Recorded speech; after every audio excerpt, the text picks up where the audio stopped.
Voltamos com o programa Contraponto, hoje falando sobre planejamento de carreira. Rosa, quais são as etapas, ou se existem de fato etapas para um planejamento de carreira para os profissionais? Bom, algumas etapas são importantes aí, né? Como, por exemplo, um processo inicial de exploração, né? Onde, independentemente, vamos dizer assim, da idade do profissional ou do futuro profissional, mas pensando já no início da carreira, ou pensando no início de uma escolha de carreira e profissão, ela começa com uma atividade, uma etapa de exploração, onde a pessoa identifica as possibilidades de trabalho, as várias profissões, as funções dessas profissões. Depois, existe ainda uma outra etapa, que é a etapa de preparação, onde você efetivamente desenvolve habilidades, né? Se prepara tecnicamente, né? Desenvolve,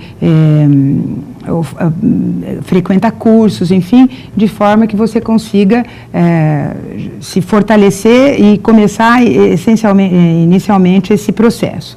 Depois existe a etapa seguinte, a etapa de entrada no mercado de trabalho, que geralmente se dá através, por exemplo, de um estágio ou de uma função básica, inicial, não é? Então, essa entrada no mercado de trabalho.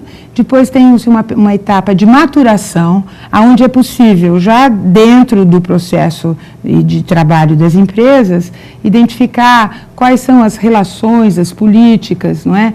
Os contextos empresariais, e para então, numa próxima etapa, fazer a sua consolidação. A partir dessa consolidação, existe já o que a gente chama de uma estabilização, que seria a etapa final, que antecede o processo de desligamento da empresa, no caso, por exemplo, de uma aposentadoria. Mas nada impede que esse ciclo seja refeito. Eu me aposento numa determinada carreira ou profissão e inicio uma segunda carreira. Mas também esse ciclo pode ser, vamos dizer assim, acelerado quando, já no processo de maturação, eu percebo que não vale a pena, que talvez não seja a atividade desenvolvida no momento que leve o profissional a uma vida mais estável, mais contente e feliz.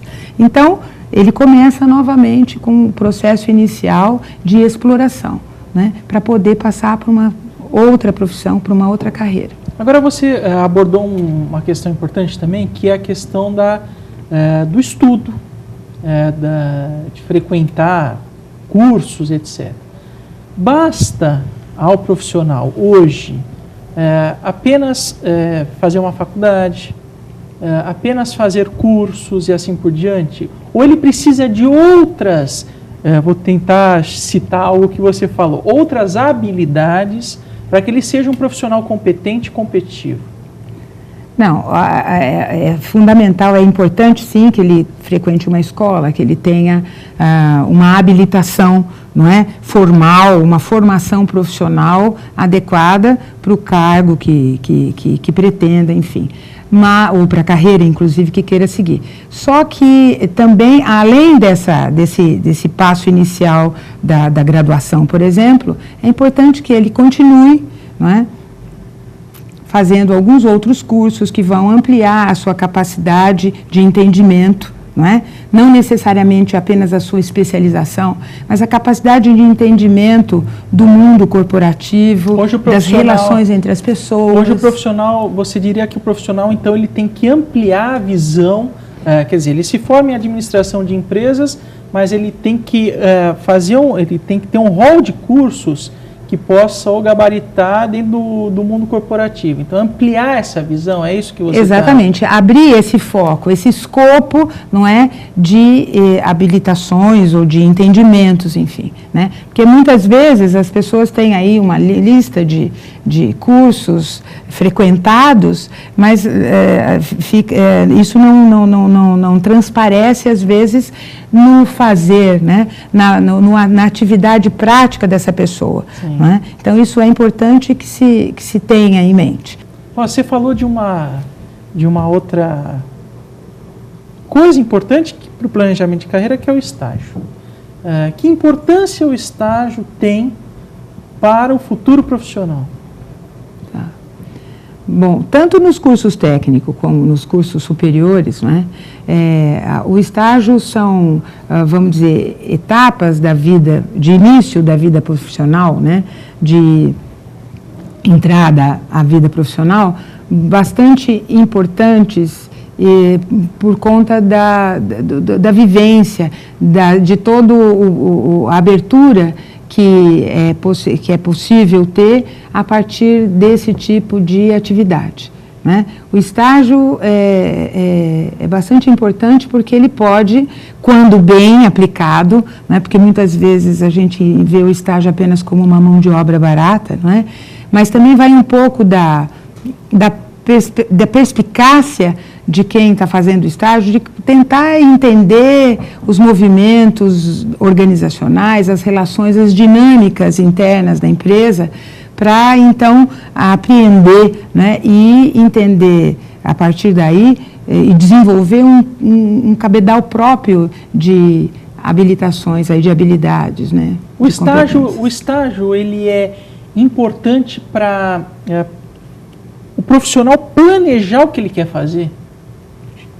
Ele pode ajudar? Eu não ele sei ajuda, ele não é, vamos dizer assim, um aspecto principal, mas ele é um acessório importante. Né? A partir do momento em que você tem vivências variadas em vários lugares, né, você pode inclusive identificar lugares, tarefas e atividades com as quais você se identifica e também aquelas para as quais você efetivamente não tem nenhuma vontade, nenhuma aptidão. Né? Isso, para isso o estágio é bastante, vamos dizer, eficaz. Nós também falamos sobre alguns assuntos e eu acho que, voltando um pouco à questão da permanência no emprego, eu queria perguntar para você se a troca permanente de emprego ela é salutar. Qual é a sua visão sobre isso? Olha, em princípio, depende muito do tipo de profissão, do setor e do profissional. Né? Em algumas atividades, em algumas profissões, essa mudança não é só saudável, como requerida. Profissões como as ligadas à criatividade, ou mesmo a design, a tecnologia da informação, a publicidade, né? A trajetória dos profissionais é permeada por várias incursões aí em diferentes firmas, em diferentes locais de trabalho, exatamente porque isso de alguma forma alimenta, não é? Essa troca é bastante saudável nesse setor, nessa área de atividades. Agora, em algumas outras, o crescimento pode ser ampliado não é, dentro da própria empresa. Né? Em algumas atividades isso é fundamental, essa troca. Outras, infelizmente, se dão não necessariamente por essa busca de novidades e de ampliação da competência, não é? Mas também por substituição por mão de obra mais barata ou até mesmo por, infelizmente, às vezes, incompetência do próprio profissional. Rosa, eu queria agradecer muito a sua participação no nosso programa. As informações que você passou hoje são muito esclarecedoras, principalmente para os jovens ou para aqueles que estão, de fato, querendo mudar um pouco a sua perspectiva no mercado de trabalho, e elas foram essenciais para esse tipo, para o nosso telespectador em geral. Tá ótimo. Eu é que agradeço e fico sempre à sua disposição, né, para outras informações, para outros papos. Com certeza estaremos marcando uma outra entrevista para falar sobre outros assuntos interessantes também. Obrigada. Nosso e-mail é contraponto@unifiel.br. Nós gravamos o programa Contraponto aqui no Unifiel, Centro Universitário Fiel. Eu agradeço muito você, telespectador, e espero que você nos acompanhe na próxima semana com mais um programa Contraponto. Muito obrigado.